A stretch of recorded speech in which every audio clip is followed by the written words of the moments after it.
Hello everyone, it's Faith, and I'm here to bring you another edition of Cast Questions. This one is with Garrett DeLozier, the voice of Porter. We recorded this interview at Pod Studio 1 in Murfreesboro right after we wrapped recording for Season 3. That's why I'm on mic. If you would like to hear the full, uncut, 18-minute version of this interview, head on over to patreon.com/boompodcast and become a patron. For as little as $1 a month, you get extended and exclusive episodes, as well as some other cool goodies. Okay, I'm done with that spiel. Here's Garrett. Oh, and please don't listen to this unless you've listened to at least Season 1 of the show. There are some minor spoilers. What are we starting with? 8? I'll just ask you. Sure. So, Garrett. Introduce myself Yeah, you first? should do that. Hey, gang, what's going on? Boom fans around the world. My name's Garrett DeLozier. I play Porter Owens on Boom. Yay. All right. We got Faith McQuinn here, Oh, writer, yeah. director. Yeah, you don't hear my voice much, but that's okay. All right. What's going on? How are you? I'm good. Good. I'm good. I hate microphones. Why? I don't know. I don't like the sound of my voice. Plus, I have to do announcer voice when I'm in front of a mic, and I'm not doing announcer have to do voice that right now. here. I know. I'll stop. Okay. Let's ask questions. Oh, fun. Okay. Let's get into it. What do you do when you're not voicing your character? Everything else. I don't consider myself an actor. I enjoy doing it from time to time, but it's not really one of my passions. But you're so good at it. Oh, thank you. That's really kind of you. But what I do is I'm a video editor and a motion graphics animator in town.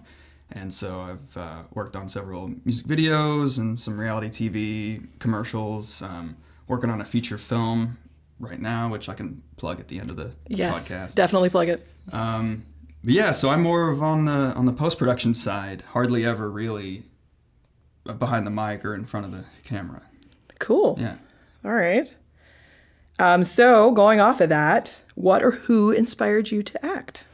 When I was a kid, I actually did really, really want to be an actor. I really, really thought that was the path I wanted to go on. So one of the earliest movies I had, I'm not sure how I had it. The movie came out in 89 or something. Batman. Tim Burton's Batman. Yes. It was like, oh, well, maybe this seems like it could be really fun. So as a kid, I tried to kind of pursue acting. I did some plays in Knoxville at Bijou Theater, did a lot of church plays and this and that.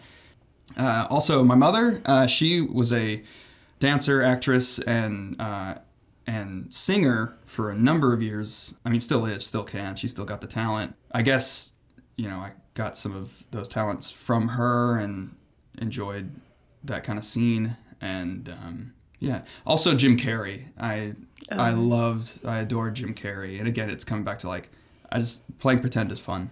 What do you love about Porter? I love that friends mean a lot to him because I definitely relate to that. A lot of the friendships I have are very, very special to me. And if anything, if I found out any of them were murderers, I think I would be pretty broken too. Shout out to all my pals. I hope you're listening. Okay, what's the biggest challenge about playing Porter? Experiencing all this trauma, he's just constantly just on edge. So I have to tense up all the time and breathe, and that kind of can get you lightheaded and just kind of it's hard to kind of stay in that zone because I like to think I'm more of a jovial kind of guy. You are.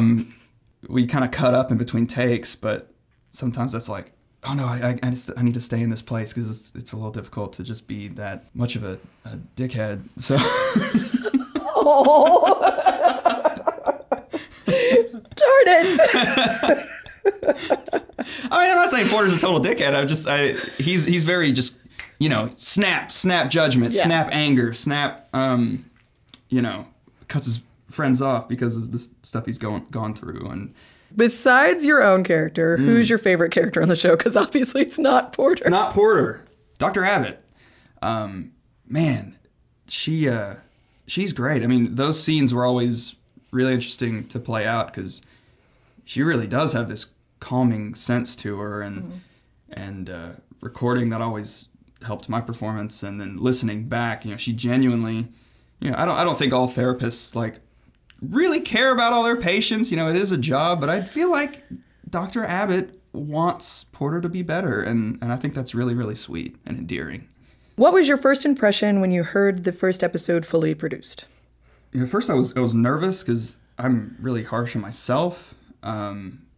Because I don't consider myself an actor, I was just, I don't know, did I do good? And then once it started, that fell by the wayside, and I was so impressed with the post side of it, because I come from a post background, like listening to it and hearing the amazing work that Matt did recording it, and Josh, especially shout out to Josh Suey, for the mix and the sound design. Man, I was really, really impressed. I mean, he made these spaces sound like lived in, like they were alive. You're in an apartment. It sounds like that. Or he constructed these believably sounding and feeling spaces from nothing. I mean, all we had was recordings of us just talking into a mic. So he had to construct all this stuff from scratch. And I thought he did a wonderful job. So I was very impressed with the post-production side of it. And your editing too. Like you edited the dialogue, so right, how right. you kind of liked it to flow and everything. For timing, and then I sent it to him, and he did all of his magic. That's another big strength that I continue to notice throughout is, your editing, the timing, how people talk to each other, and call and response, coupled with Josh Suey's sound design. Excellent work, gang. Thanks. And yes, Josh, you're awesome. Yeah. I love you. Matt's awesome too. Oh yeah, Matt. Love you, Matt. Is this your first audio drama? Yeah. Okay. See, that's an easy question. Yeah. Okay, but we were talking about acting. So this is like in front of a mic acting. So how is it different from in front of camera acting? It's got its eases and challenges. Because it's behind the mic, I don't have to memorize these lines. I mean, I familiarize myself, but I can read it and call on it like right here, right in front of me, like with an iPad. So that makes things a little easier. But I do think there's a level of you got to push it a little more because it's just audio, and in front of the camera, it's your face and it's your body language, and that all helps strengthen the performance. But with the audio drama, it's just your voice, so you have to push that to make it a little more believable, make it come across, I guess. Okay. If you could write the ending of the show, what would it be? So I've made it known to Faith that I don't quite care for Porter. I think he's made a lot of poor decisions, and I think a lot of those decisions he needs to experience even more consequences, I think, than he already has. Because he fucked up. Oh, I'm cussing. I'm sorry. Oh, it's fine. It's fine. Yeah, I think Porter needs more of his, the people he loved to call him out. Be like, dude, you really should have said something. You should have. I mean, you are. I do think Porter is culpable in a lot of stuff that's happening. Not that I think it's like obstruction of justice. I don't think he needs to be in jail, but he does need some consequences. And maybe he does get his revenge on Luke, hard-fought revenge, but then at the end of the day, he is responsible for a lot of this stuff. And I think he really needs to learn that, being open and honest with the people you love is remarkably important, because that's important to me. Cool. I like that answer a lot. Okay. I think that was all. But bonus question. Bonus. Was there anything in particular that attracted you to this project? So I know Faith because she was an instructor of mine at the Art Institute where I went to film school.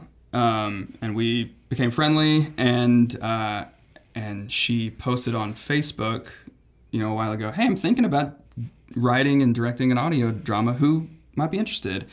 And I do enjoy acting, and I don't do it a lot. It's like, this could be fun. This could be fun. And so it was kind of like a why not? Why not? The absolute worst that can happen is she just goes, no, you're not right for the part. I recorded for everybody. I read for Porter and Luke and Dax. Yeah.